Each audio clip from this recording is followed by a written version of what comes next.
Oi, eu sou Patrícia Pachá, sou médico oftalmologista e professora da Faculdade de Medicina de Petrópolis, Unifase, há 26 anos.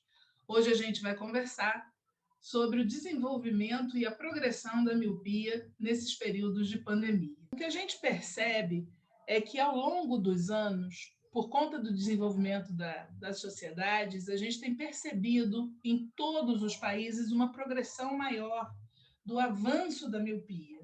Já existem dados que mostram para a gente que até 2050 pode ser até que 50% da população mundial tenha miopia. Vários são os fatores associados, e quando a gente pensa em fator associado, a gente pensa logo no fator genético. Os fatores genéticos, eles demoram mais tempo para se apresentar. Então, isso leva a gente a acreditar que são os fatores ambientais os mais relacionados com essa condição da progressão da miopia. Quais seriam esses fatores? Um fator primordial para essa progressão da miopia é a redução da exposição das crianças e dos adultos também à luz solar e à luz dos ambientes ao ar livre. Não só a luz do sol, mas as radiações e aos espaços externos. O que a gente vê é que a luminescência natural, ela provoca variações bioquímicas que podem proteger a progressão da miopia. Isso também vai acontecer com os exercícios ao ar livre. Ainda está em estudo se essas questões, quais são os fatores bioquímicos exatos que se relacionam com essas questões. Mas o que a gente percebe é que o uso excessivo das telas do computador, o uso excessivo da visão de perto, isso pode fazer com que a musculatura do olho contraia de uma forma muito intensa e, com isso, a gente pode precisar fazer com esse defocus permanente, a gente pode acabar provocando um crescimento do globo ocular. Para vocês terem uma noção, 1 milímetro de tamanho de aumento do globo ocular é equivalente a 3 graus de miopia. Então, não precisa ser um crescimento grande, não é um crescimento que a gente perceba olhando para o olho da pessoa, mas é um crescimento que, em termos ópticos, provoca uma alteração muito grande.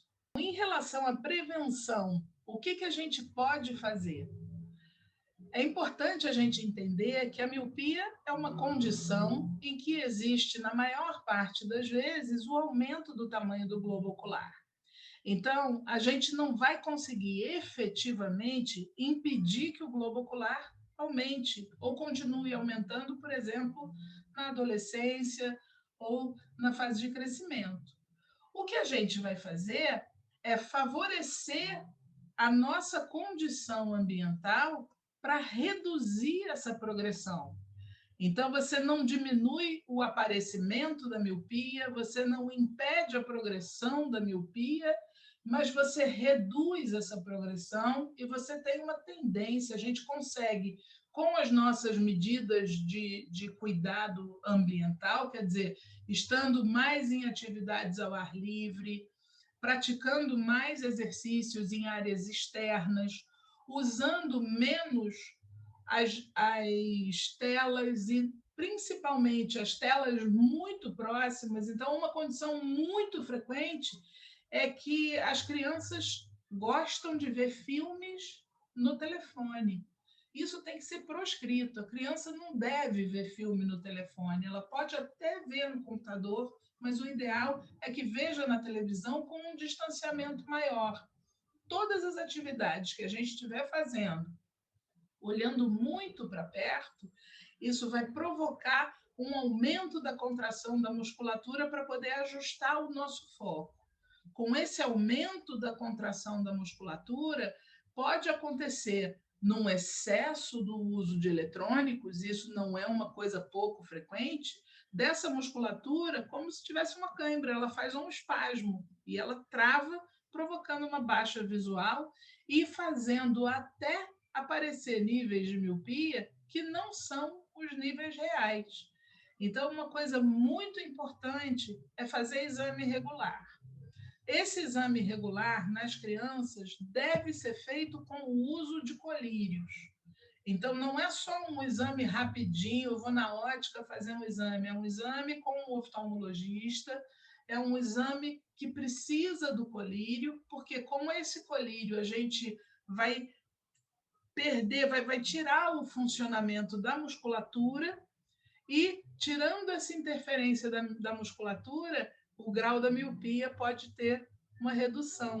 Uma coisa interessante, atendi uma vez uma menina que chegou no consultório com uma baixa visual e com 8 graus de miopia.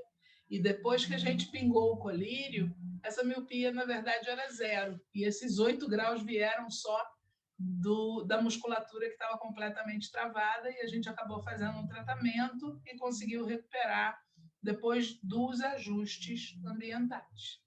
Tá certo? Importante em relação às escolas a gente perceber que os intervalos da tela são fundamentais.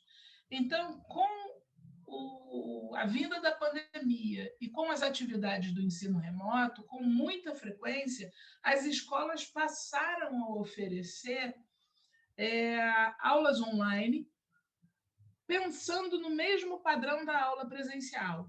Então, aulas online que começavam às 8, terminavam ao meio-dia e tinham um intervalo de recreio no meio do dia, 10 horas da manhã, por 15 ou 20 minutos. E esse tipo de atividade é incompatível com esse tipo de ação. Então, o que a gente precisa fazer é, a cada 45 minutos, então o ideal são aulas de 45 minutos, associadas com pelo menos 15 minutos de intervalo. Com isso, você favorece que a musculatura ocular possa olhar em outras direções, reduz essa contração da musculatura e também reduz profundamente a prevalência do olho seco, que é uma condição que vai aparecer e tem aparecido mais por conta da falta do hábito de piscar. Normalmente, a cada minuto, a gente vai piscando para poder lubrificar os olhos, a gente pisca pelo menos 4 vezes menos do que o normal quando está prestando atenção para uma tela.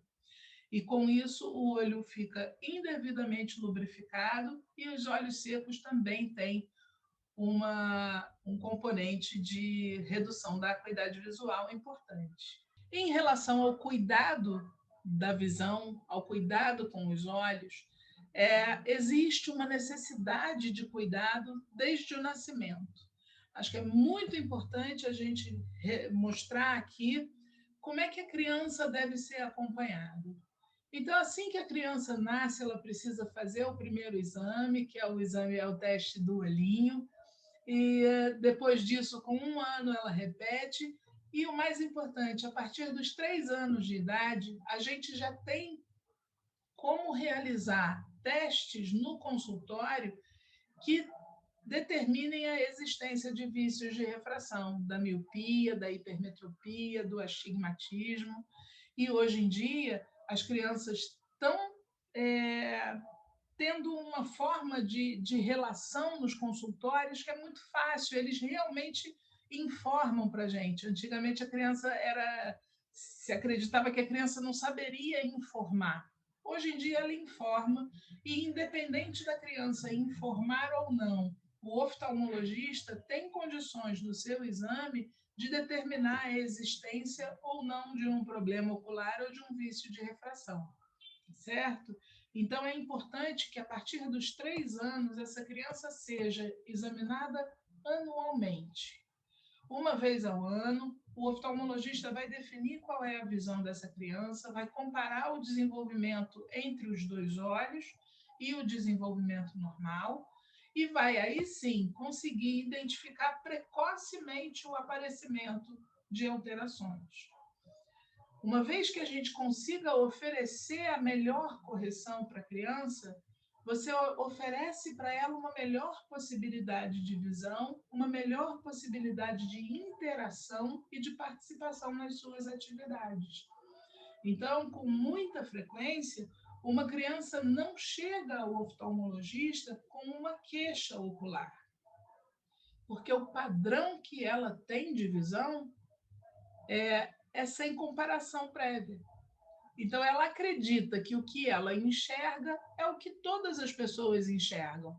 Na hora que a gente começa a fazer e oferecer a correção para essa criança, aí ela começa a perceber que o que ela está enxergando está pior do que ela já enxergou.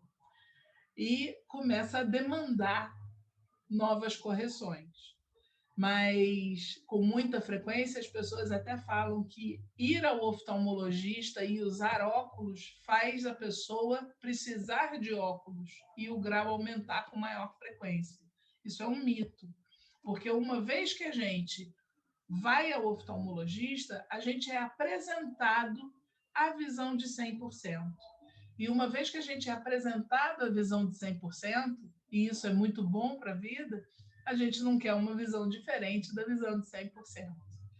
Oferecer para a criança as melhores condições de desenvolvimento são fundamentais, principalmente até os 7 anos de idade, quando essa criança ainda está em desenvolvimento.